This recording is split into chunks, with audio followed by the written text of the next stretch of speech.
guys, I found the problem, and it's right here with this garbage connector, right? But that one's on me.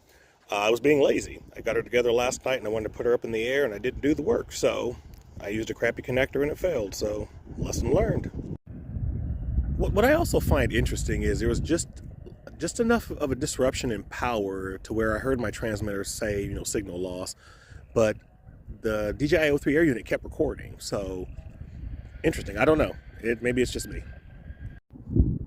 All right, guys. RC life lesson number 512 is don't be lazy. Put the proper work in on your bills. Give them a chance. They deserve it. Thanks for watching.